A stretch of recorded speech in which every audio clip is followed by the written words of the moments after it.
It's a redesign of the whole thing because some so more use design that to look at the market no a best sign by a be until put any customer the car say the design by na MP said that be where they on pay because of pay market here be see ya ma me no ma no mo inside obia benye store bi atena ya nya ne sa na esi ni ketewa bi a bebre enya and the number of people are more market or more also nti ma me be hu ye no no se da bi engineer Mr. Mo take measurement na mo redesign the whole thing okoshia ya ma me no asema o kan say market no is true but based on consultation and answer commodity between the MP, MC, and then one yes, common fund administrator no, and answer common fund administration. We move take over no mercy market no. But procurement issue. Procurement they say after na ebe think beton crata so design be bad drawings be bad asana ya open tender obia apply then na ya award asana contractor na by side. You can say, yeah, my own within 2 months' time. Until 2 months' time, officially, President may even come and cut a short for the construction of our central market. Until in Nano, actually, one of buy no, who say, oh, the BB to be anima. Or say, okay, Mamma, member, so many what is going on. And to buy no, say it will be the need, say, inside debris, umbe clear. Then the buyer, ho, better. Now, I say, how time yet say the car can say we have to get a place to relocate Yama Menoma or more abundance because almost started construction to say, yeah, hey, fa, and I'm better because we say, Minia, so be a Juma like setting like this,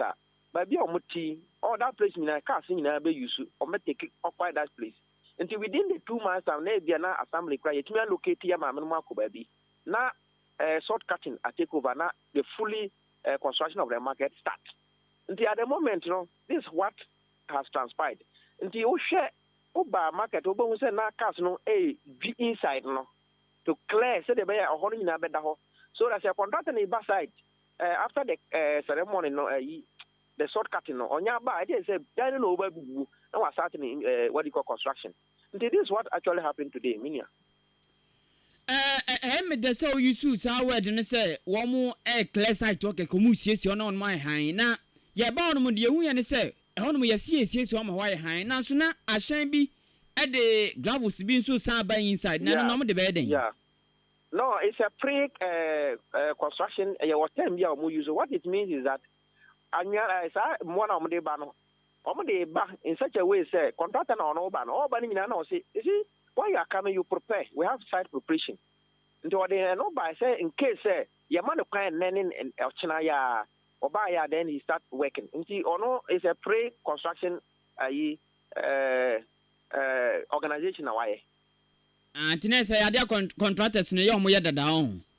Oh yeah. You have to clear site and now they never be able to go to make to secure a space or to secure whatever said over site. You don't need to go and bring those things anymore. Empempe nyame yadoma ma se wo matumi procurement bibia kosoto tiama contractor ya wode contract ya ma no na so oba site monya baabi ya mode amamfo be kwakodi dwan animanim ye na kosi se contractor no be dwi adan no no start construction monya baabi san that is a very good question. Yeah, assembly ye gusu the opportunity say aba we don't want to waste time because ya nyane fast na contractor yi ono wode o twen say yen clear yen one or two things na ombra side nti o hwa ya ma me ma mo dwa na chi no we are preparing a place at Nkwentenu Nkwentenu bo hu say ba bia ya bo market shares no nchen kakra ye clear ho a level ho na sabo apatas bebri e wo ho so the buyer betimi ama ya ma me ma akọ for the meantime akoto and the wild when the contractor come to site onya problem here in terms of say ba bia he fa na mo ko nti yetimi wie ho na within these 2 months now, then yama ameno call we are then the contractor. That time na common process no more. Then the president may even come and cut short. Then work start. That's all. That's all. Yati yadas ya dubesia no mse nyambo a ebre se fatam ne be san ba na so ne no adi nkomo abam ye pa. Ne prempren de ye pe no emse wa chem ye pa ma yati ase nyankopon hira o. Ti ya dubesia se bibia ni a bibu abeka twato ana. But I say, the America, actually, to say, Yama, they should have the hope because Yama, not or she gave words of hope. Say, yeah, ma'am, no more market the Jana Shiano. Say, me, ma, I'm coming to take over the market and build it for you. Now, as I said, the best ma'am, so mama to me. You know, initially Jana Shiano information say we are not concerned. Me wana MP ni MC omo here working hard. So the be abenye sika baby nyamin chade. The common fan abet take over there. Yeah, ma'am, no omanya abotre. Na immediately the time reach na you see Diana you see we are they will be happy and then get inside. Into Mr. Samo, if in neck way, ma'am, no more to me, say, paying for a woman down, woman lie, but they are working hard. Jesus ya damasepa ye John na madam penimfo ase papa pase ye ma mmodwo difo ne odan timemfo ne wo mete bemben nkura bimbe na asu omusu e wodwa kese hu penimfo atie atu na mo ama ne ye hu sampa bibi rekodo ya dawasepa na obre ni nchemu adama nyankopon hira wo mesome da aseminia da sepa ebusia ene kasama for the ma Brim Central Municipal Assembly de bekoso on na no ne kasa e ma assembly no owura Jesus Alodina Abulunga Ghana de Shemamba ye da owura Jesus ase ai na mayantu Kasiebo no eswe nanu ata memende ye twemu ya September boso me na etoso edu ewa afempinu ene aduonu mienu mo ena asembi esi ye ewa chim kede mecha kwa bibre municipality no apoye mantam ha asemu esi ye nyina tentini ntiatia no se abrante wa bi wanyimpo wanya small boys wanyi woma bodwa ewa achim kede ya wonom eye ya jinsa abode Agency abode na branche ni dindi osai kojo forcing wotisim da dodo kuratuo wopoma tuo ihwe wiem ene osabarima ejare tenadu ya wotoso mienu opoma tuo de kira no so se papa uso wo na ya hia obetra eye yasewa ho anu ama one shot asuru se dimakum ani ankwafu ye na senya da bo asesa na asami ana aposifo eso mu kura ma MCE yo wo empatam kura beka so mu hia more hands wo mu hia sa IGP de bambo adwuma akuafo bebre beba adwuma for wo man no so esanse ubepie mu akwa bibre municipality wono mu a wo mu ebra papa awruka sam ya je ne ho mena e wo empatam ho na abusua asama fufura sese ababesie ni se wonom ade abrante ne kokoto na koto kwabra no sese ye di sika esom 5000 Ghana cedis ato abrante ni tri so mekire osai kwado force ni tri so se wontua niama ni bedi ya me ka se abrante no 50 million kan sika wonom kan tete cedi no 50 million wo ane da to ni tri so na so 50 million asemi ba ya pe any concern youth of Achem Kede ya wakwa bibre municipality se hene ha boamonti asiasa abrantia ya abonefo sam akwapoma tuo akire ohenso Achem Kede henso na abrantia ko bia susu sedabi ewosi ya jeli no pa ne mani dam na ohwade wa pini ho no more than 50 million pe na atu ni trisu se wontua wamusi we dia omotiase enye enti ene mabuna ewo Achem Kede asamo mo Kenya no se wamusre IGP Inspector General of Police Dr. George Akufu Dampare so musre na dabraka one transfer wamo pani a otua posifuo no ano mekire police commander superintendent Ejeni Mboaten one transfer no mfiri ho esanse papa yetime enhwe ha ama obi akopoma tuo ye di beri ya mani beri ya di sika 5000 ketekete pian atu ni tesa 5000 ya he so betimi anya atua asa fanitra didim entu amude masam ne se superintendent Ejeni Mboaten IGP pamo no kura mfiri wanfa no kwa babi fufuro na abra emaburu ne nsantwofo atwe nko no mo se de antia wo maka se superintendent Ejeni Mboaten wampamo ne se wo ba kuro ni so acha papa Kede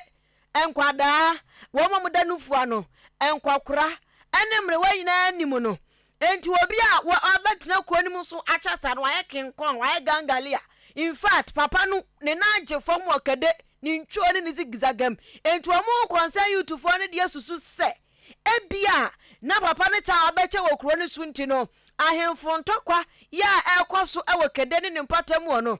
obi timi kura de sika be kwa akwadada na sense onimu dada wobi animu no enti ebetimi kura de bibi ketekete boga bi a influence no asesa na dwen ya atentre ne asafata no kura no sika nti anase sense woninim kwafo nti no na kwafo so ninim no nti no atentre ne mapa enkoso enu nto mo ka cha IGP say sa police commander no wo eye kwa bibre municipality kadeni nchu oni ni zigzaga mo hwa bambo samso no wo munyini mfiri ho na mo ba bi pafoforo embrace and abrantie na ade no koye no osafata se ade ni tum na next time wo hu se noko eye gen na se ya mpanishe no anya na hwede ade sika fia we 5000 Ghana cedis anomanum sika we ato ne so no obetimi atua na obede number bacha sa akoye biem dia na ne osafata se police commander no ye ho no to baby Omba no kwa no ye tianse odam edu dwade o se blanda anom ko court de be tianse ya fane onipa no 50 million obi atwituo obeku nipa obi aboka so oye na yie nipa dodo awowo ama no ne oboka oye yie de bia no na eyesi na ntokwasi na manfo dwane se school for ko school mutimi nko ese Ghana o mampani ene ni panifo obi biala oye aba asojafo na munna mommoa na kede ahinsie ene ma ekoso enye ese nipa ko na ye chi ne koto prison na o mama ne bail de ye ni nye ho kra ye mpe enti nipa ko ma ne bail no won sanfa ne meto office nipa na ode ne beto mu no woni ho na kuma kranto ne ye onka asem ma ne bail na o mama ne bail enti nipa na o mama ne bail no ye de ne be fam na kwan so won na mo hoyi eturutu asem na obesan ye biem because onum se wo ya owo bi wo ha wo gina nachi eba wo be man bail enti eturutu asem no oguso na wo ye enti yemfa nipa no ko jail ankasa na ne wo ye no wo hu se ne wo ye ne enkoye nipa woti ni nkai Ghana de semamba wonom aye concern youth ewo achimkede mabu na ewo achimkede bia asem ya kwa suyafa wo ho ya wo ho me etie na wote se wonom kyerɛkyerɛ wo mun nsemu adeshima me betiasi ene gidie nsemu na dan na samwa nsem edi ahim papa party sa aba mun afiri soro betofom na wotwum na yenso yensa sombi ya dokodogum ya kwete nsem bi de kanwa ya deba asina de mun nsem beba no Jubilee Hospital semen kan jo se weekend si abribio ya de akọ sense mfidie nipa ho abotre osompa ene odo a wo de sanipa ya de no Jubilee Hospital for ewubi me pa 20 kono mo laboratory test bi on be ya ma edru bi apebia ne ye de be ma antene to ba wo fa furu ye be hwe kozi so be wo akoda ne benya hoden akwanhye bi asi ani enyan ye pe ba bi aye agini pa nkwa amunu mu a oko Jubilee Hospital wo mo mfidie wo no ma wo de be hwe abo nipa kro bi apeso otwa scan bi akoho wani no oha bi e wo ho no enframa fa so abuei ade to so abuei ko kwasi so ane de eka kan bebre wani no oha bi e wo ho no odi ko Jubilee Hospital wo mo eye clinic amfidie ahye ho ma esiche ya de mu jabroso ni na wo betu ase de ama abemfo tam ene ye adwuma wo no mo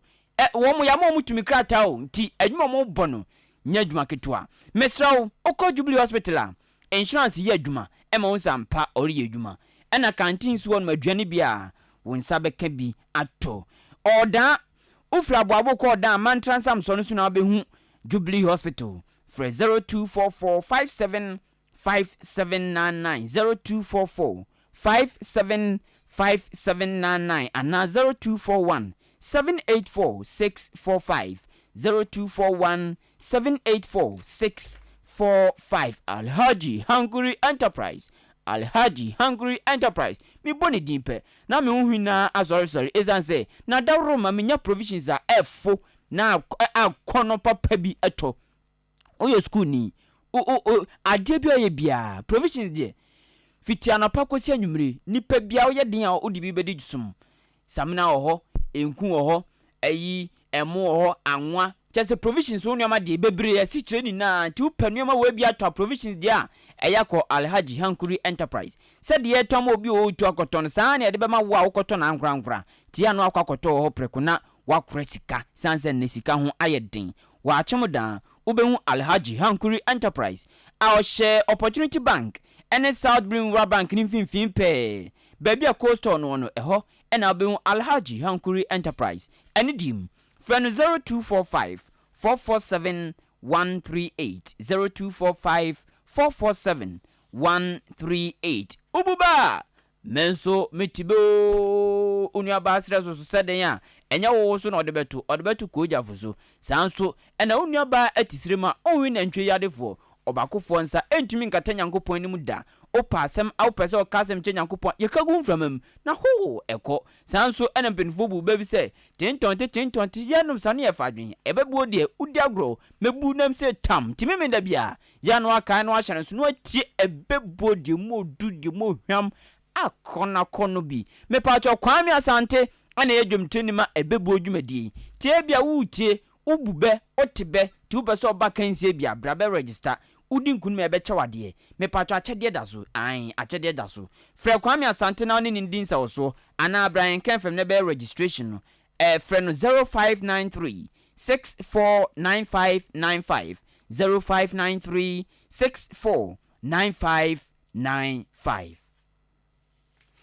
Sanso na Bimpoma Plaza Hotel upe baby ada jojo ho a ɛyɛ ho a sɛ nyoma bakrom ayaba wedding engagement abadinto entie bia no wanya ho bi a upe hotel papa bi de na kwakodam ɛyɛ B Plaza Hotel ɛna mede ɛho nsɛm ma wi me kanfo ɛde ama esan sɛ ubowura ho no ma queen size bed orthopedic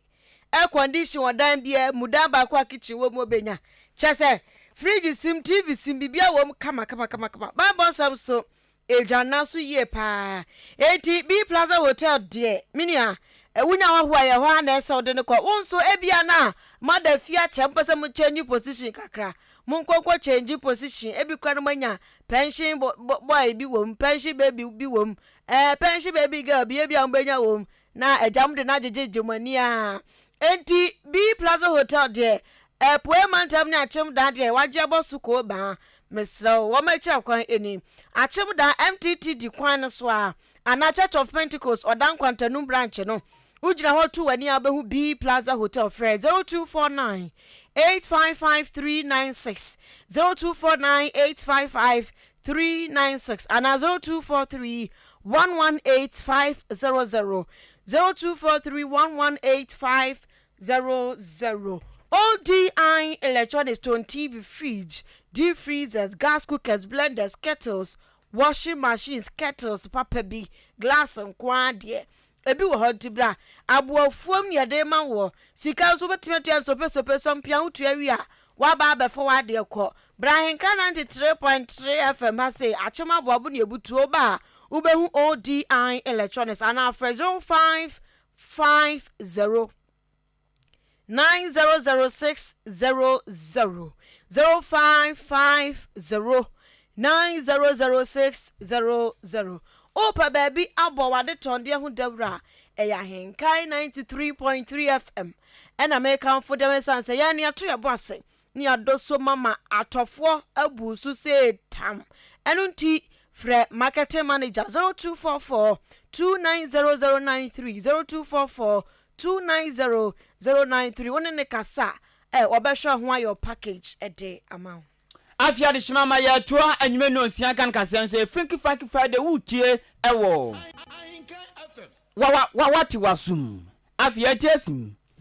na ade bia yewoti ene nan ukwa busuama yewoti eti no dodo na ye janom na nwumtom so de wo managers production team ene de ekeka ho na Ghana gospel musician baako a wasanso ayo sempekani pen evangelist Dina Asamoah a ne nwumbi omafo bekai ono kro ya afi otunwa oye den eden na hon bekai no afunu me enya senu ma wankani ekura mankani ekura mami obo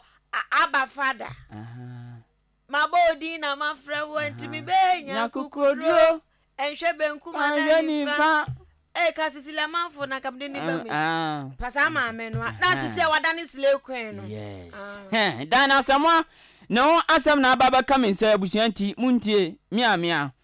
na ne nipa ohana se one ne yadwuma eye Frame Prince production oru oda no eye oru ayima no ana ne Frempom na wɔn so mo se ma me afra se ye nneoma bi ne ye bi a wɔn ani nye ho kra se evangelist Diana Asamoah evangelist mua sanso to gospel ne nneoma bi a wɔafra se denda na di enemre mu a wɔn ho ana egu wɔn production anim ase dodo na wɔn aka wɔn fi ɛna panyino tia from Prince production ano owura frɛ Emmanuel ana ne frempɔn yes da bi ma me yen so no hwɛ ɛwɔ kwan we so ɛna wɔn so ahwɛ sɛ wɔn hyɛ da tintim nkrata kɔma na krata no ɛkyɛ sɛ wɔn no atwa contract mu wɔn ne dwuma bi adi biem ti ɔse saa krata wɔn hyɛ da pa na wɔn hwɛ sa mpa ma me no nneɛma ɔya wɔn aka wɔn fi no watu ana mo wɔn na adwen sɛ ɔbɛsesa ana mɔta na ɔte na papa se wɔn de kɔma no ma me no wɛ sɛ nini ye bia che se ono krata no kra aba no kra ene de ono so anya kukudu ase ase se iu menimu nya adwuma biem na o se ene ya sense oni penifo awdo ti se edamrekumu ene wo meke kon ayi adwuma be mfinhye aduonu mienu 22 years ni akire na so dan na Asamoah ya demu soronko na o se asemi oni ne lawyer dia dim gidigidi ama wo ma tintim krata na se ane contract na mo de abase ye ntwam no ya twam na o se wo de krata koma no ewo osana bosom ne de toso nan wa fimpinu ene aduonu mienu yentie from Prince production owura anane frempon for 22 years Miss Bra the senior easy way yeah the senior that's on Adam Mekuya Juma meme executive producer and as a manager matching job to do and until for all this period my list and near menu yeah sani menu I'm on for 22 years. And yes, said you made the honey yonko now what chum and now say the movie a day original and blano. It's a bono on the 4th. Maybe 7 or 4th. Now may have sent a deal Obinia with Moss. I have said Bianca Obinia said Edu na idea and idea the Fufu Moaba. The man 3 weeks after 3 weeks. I responded with I had the copy. No, receive copy also. No, me share me maybe answer and sign and maybe about the tomb from them. And near man and American. So now I both for Sebi, I both for Seminole, Eguso, Ecoso. Miss 7 on the 4th, 24th, I think 23rd, and on some man a lawyer, I responded, Dama. Ano nti Ghana de shimama gospel musician ube hunu na mo kifia shano na atade ehye se akwotena bibisu na nto atie o se de hipad on ayu on de your banjo se hipad ni bia ana ube no wa ye makeup shepe gospel musician mu apa kane no hwe wo mu video atum se ei konko merade na ne ekoba ne sen ti sa nneoma na ma me ne de ye no as gospel musician na ni production team ni se wo mpe to mo tunufu a o mfi na we say na mo de contract no mo de mo de so na kekese ye no agya contract na me so de me ni omo nya adwen untimi terminate obi contract say me ma sheda dabi enya process dabi say a business ne o de ba no so me nya de so me nsan ti no dey to me fan so ko metimi a try different ways yeah but nya say u terminate no contract na de krata ababonten na kamia no asa me Jesus say me patcho yo mate enti ka umbetimi a try other method na method we there am fa ba ma me no so na so odwini hu dana samwa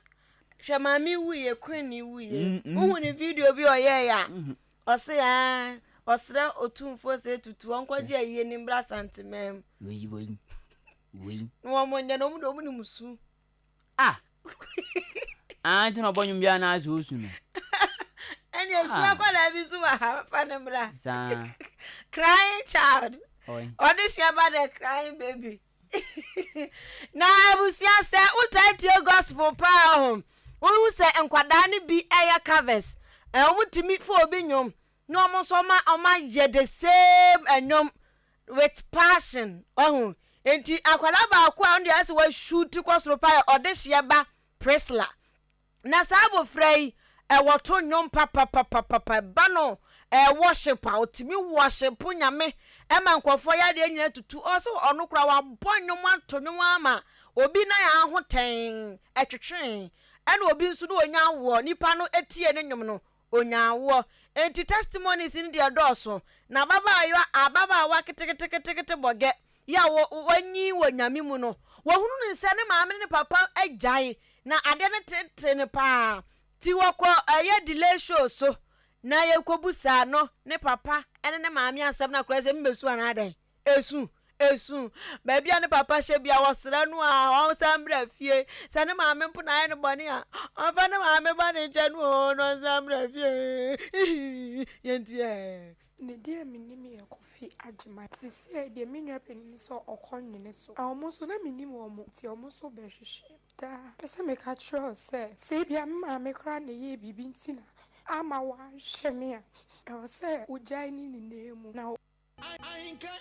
aha tiesu maame no akra otonyum atu osu papa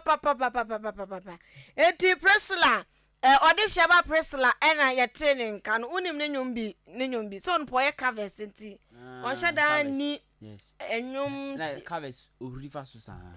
enti abusua eno no na ne maame nso abeyi ano se hwe akwada na ade hu kwoto a ani a wo se aba ha awade nyo bi po so obeja awari o ewo mote ne maame nso nkyerechire mu ode aba ye ntie na mfimia bepem sa me no kase enti ase mia na nyame de o so ma oni de o ma de nchi nti no kakra yididi pedi ya pa no ni menchen o kuma se obehu na mia de me ne nye ho hwe e wo social media ne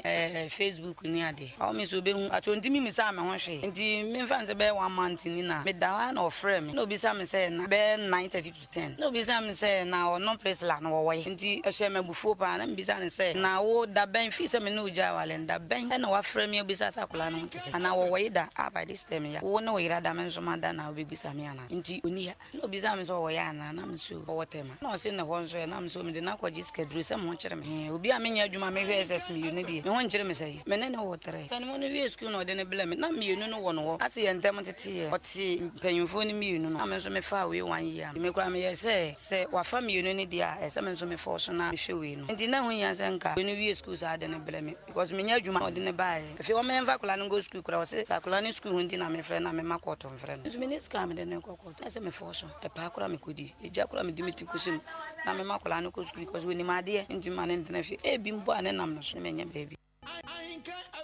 nti audition benya 1 year afi baako na opapa Jan ho kwati su na wusu no maame na akirechire mo no nye obi pene so obeja ware o ne to de bia atekwe ne atekui no edos ebribi bae nyum bi yini tia ne afa no mata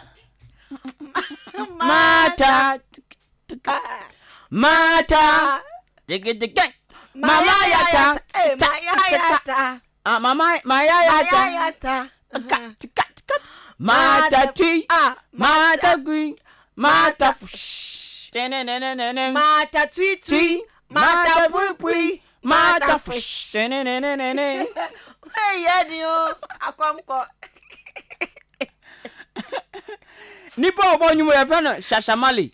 na shashamali se ne nyumo no eye mata fish enzo bi man ma omo I never mind you na I mata fish that's a tough fish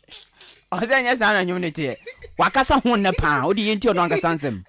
When I released the song, I was here in this studio in 2007. From here, I've explained this song a million times. People don't believe it. And people don't believe it. No. Way back in the late 70s, Martha delivered I from the lions den. I went for 3 days without food and water. Like Shadrach, Meshach, and Abednego were put in the fire but never get burned. Man was delivered from the hungry lion. Martha tree, Martha tree, Martha fish. Martha fish is not fish. Fish. Okay. You know, we say McFish, and quite recently, a player in the Chelsea team also called Matal. These are names of my friends. I wrote a song. I'm saying the names of 3 friends of mine from Papua New Guinea: Mata Tui, Mata Pui, and Mata Fish. And I get to the street in Cape Coast, and children follow me from everywhere in the alleys. Shashamali, 10 town for Shashamali, 10 town for. Aha, ti Shashamali. Nenum na okobo no. Avio se du baby on na mane ehuro no. Shashamale tinta fush tatamale tinta fush shashamale tinta fush. I say it's fish not fish. Mata fish, not mata fish. There's a fish. I say, Obi akushe fish grass and ta fish. Ade. Now honest for diabo. Twina dey. Sound bay. Say na puina sound bay. What you say obi di puida. Puida. Oh no, what Rama na twetwonyum. Rama na twetwonyum ti. Wakoka pui. Wakaka ti. Nani ni afoshin so disu a. O se anya no kre. Da tamale, we di ase. Gaya nipa be na di ti. Why na di twi? Twi sinu nya na fosh. Ai. Twi bra. Twi sinu mi say yade. Ana Twi bra. Twi go yade mame. Tell no answer na fosh so di so. Fosh na we fish bra. Me dem you say I fish. Fish be. Fish. Say a fish yo. Say dem yo twin one be share what I say. Na almost also ankura ni share almost say. Sasha male ma finta fish, sasha male finta fish, sasha male tinta fish, sasha tinta fish.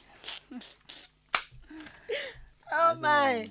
Oh, Ghana. Uni data wasem wo ya. Wanti Ahenkan Kasiebo so wasem wo ya.